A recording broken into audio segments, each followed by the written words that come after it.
Hi! Today I'm gonna teach you how to dog whistle. You ever just find out that you can do something cool, and so you wanna teach your friends because they're like, how do you do that? Well, you put it on YouTube and you can send it to them. So this is for anyone who wants to learn.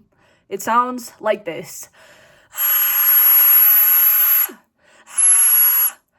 So you start exercising that part by whispering. You want to whisper, whisper, whisper. So the kind of throat area you use to do a whisper is the same thing you're going to use for this.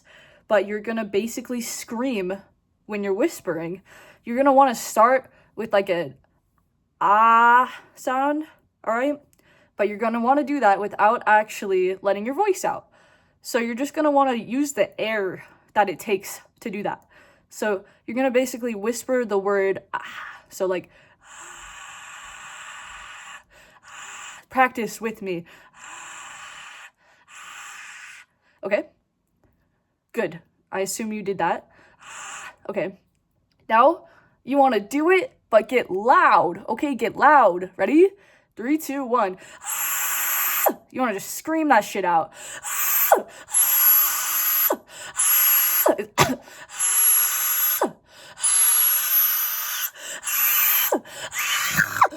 Okay.